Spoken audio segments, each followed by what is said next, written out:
Hi students, and this is a lesson about Unit 5 from intermediate level, okay, from our material. Unit 5 is very special, students. We are going to study the infinitive that we know as to, okay, and gerund that we know by the suffix ing in verbs. And we are going to study ing and to as forms to put a verb in the infinitive form. The infinitive form is when the verb has no verb tense, okay? If you remember the list of verbs, the first column of the list of verbs is always the infinitive. So I have to do, did, done. So to do is the verb in its basic meaning. So because of to gives that idea, all right? If I remove to from do, so I remove the infinitive, automatically the verbs go into present form, okay? So they're not in infinitive anymore. In basic level, we studied that teacher told you every time we have two verbs together in English, remember that? You needed to put to in the middle to separate. And I told you to gives the infinitive form. So I made you memorize. Every time you have two verbs together in English, put to in the middle. Because the first verb is getting the main verb tense of the sentence, and the second one is always in infinitive. Let's have an example about this. So number one is exactly this. It's used after some verbs, yes, because when you have one verb in present, the next verb is supposedly in the infinitive, so we need to use to. Okay, so this one is to remind us about basic level. Two verbs together in English, two in the middle to separate. Let's go for an example. I'm going to choose the verb agree as an example. So I'm going to say that student agreed to do the test last Friday. All right, let's see if we remember. We have agree and we have do. Two verbs together in English, and teacher told you in basic level, when you have two verbs together, you need to in the middle to separate them and to indicate infinitive. So that means agree, of course, is in past. And the next verb, well, use it after some verb. Next verb, after we have to do, and to do together indicates infinitive. If you forget to, it's considered a big grammar mistake. Because let's imagine we don't have to. Then we have agreed in past and do in present. Two verb tenses impossible to be together in the same sentence, since the sentence is about last Friday. It's about the past. Okay, so this we studied a lot in basic level. I believe you have zero problems in this. Okay, I'm going to give one more example just to reinforce this idea. Let's use the verb plan. I'm planning to live abroad next year. Okay, we have the verb plan in the sentence. The verb plan is in present continuous, right? So we have the verb plan. After plan, we have the verb live. So that means we have two verbs together in English. To separate the verbs, we use to. This is what we learned in basic level. So teacher is going to change a little. To give the infinitive of the next verb, we are going to use to. Okay, so we have planning in present continuous, and to give the infinitive of the next verb, we are using to. So to indicating infinitive. All right, so I'm planning to live abroad next year. Okay, so in intermediate level, just a little change in the rule. We use to after some verbs. So agree, planning, after, then, to. It's used in verb plus person plus to plus verb. Don't get scared, don't get shocked, don't get surprised, students. We have been making sentences using this since basic level. However, we never stopped and concentrated on it to analyze. Oh, look, it's a verb plus a person plus to.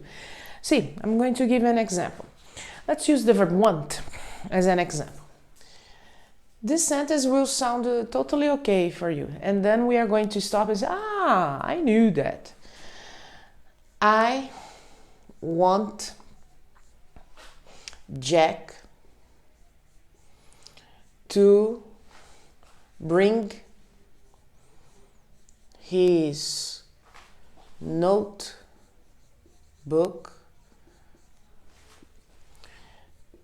tomorrow morning.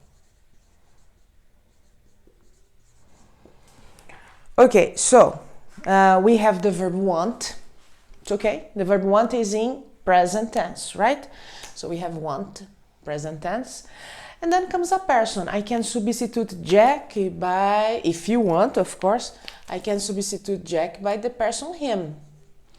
So you have want, a verb in present. Then you have a person, okay, like teacher said in the rule number 2. And then you have another verb. So again, I need the other verb to be in present, bring, or I need the verb infinitive. I need the verb infinitive. So want plus person plus a verb in the infinitive. So I needed to here. So I have the verb to, verb in infinitive with to. Because now we have two forms of infinitive. Infinitive with to and infinitive with ing. But we are studying this, just the two in this moment. The complement of the sentence. So of course, after the verb want, the next verb, the infinitive, is used by the preposition to. Okay? There are some verbs that after the verb, the infinitive is by ing. So we are going to memorize which verbs need this. In general form, verb and the next verb plus to. We know this.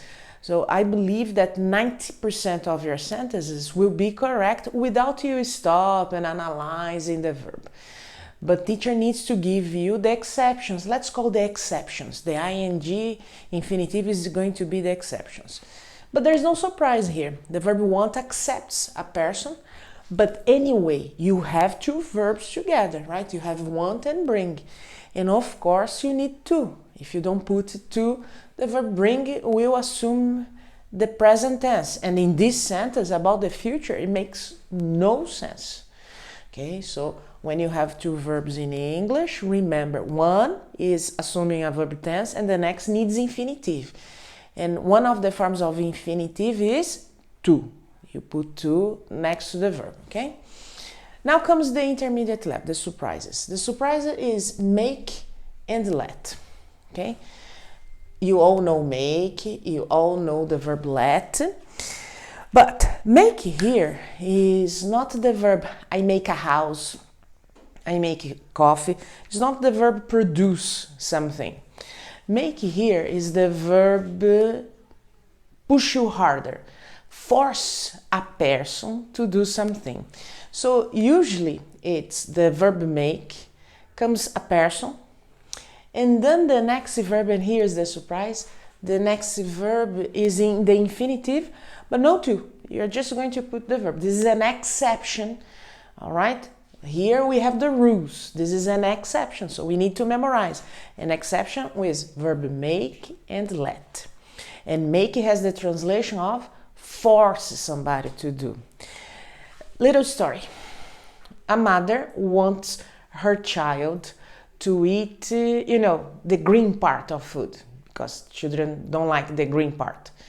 So the mother is a bit stressed and she says, oh my God, I'll make you eat this if it's the last thing in my life. The mother is a little stressed. So let's see what the mother speaks to this child that is refusing to eat the vegetables, okay? So the mother says, I'll make you eat all the vegetables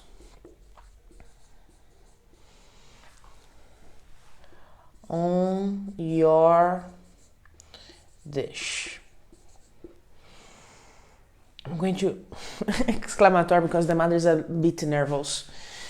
So let's see here. We have the verb make plus a person plus a verb. And the verb eat is in the infinitive. This infinitive without to. This happens because make is with the translation of forcing a person. So we need to memorize. Every time make comes with the idea like I push you harder, comes a person, and then the next verb you don't put the preposition to. Okay, and it's okay. It's going to be infinitive anyway. All right. The other verb is let. Okay, let is when you give permission. Okay, I'm going to, it's not an example, it's our life. We say this all the time. And we never stop to analyze grammatically what is happening there. But students, I'm going to write here the example. Let's go. Oh, come on, everybody knows this one.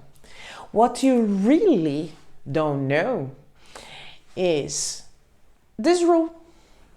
Yeah, teacher, where's the person? Students, let me just erase this.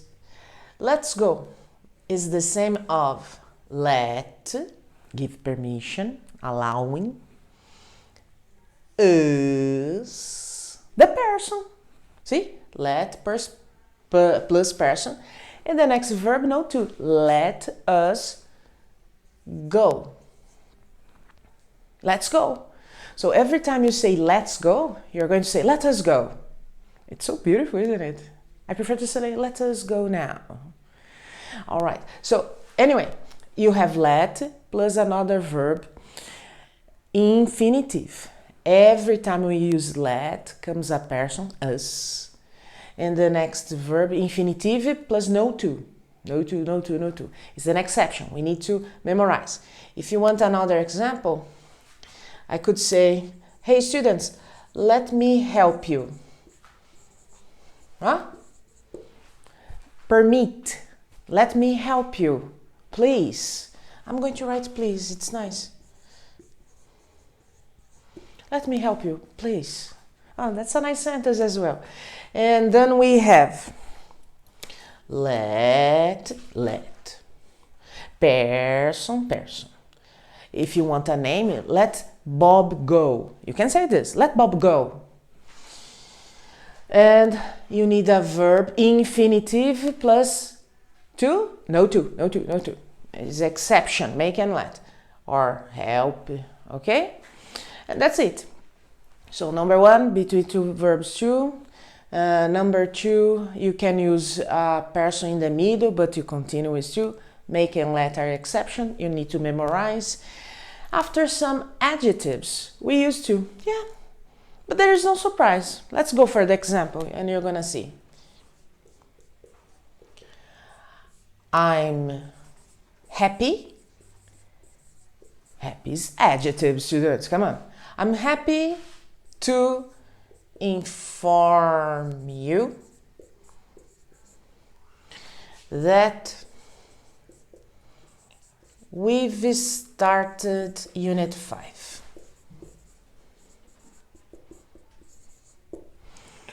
All right. Adjective, happy. And then I have a verb after adjective. Don't worry, the verb is in infinitive.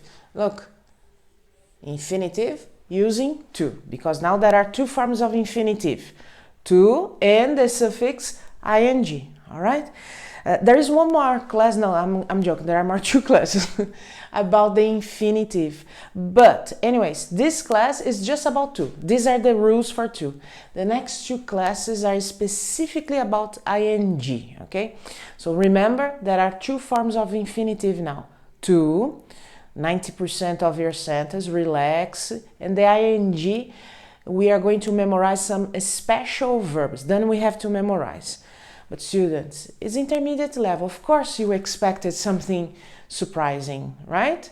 So see you in the next video. Don't forget, we have one more video, okay?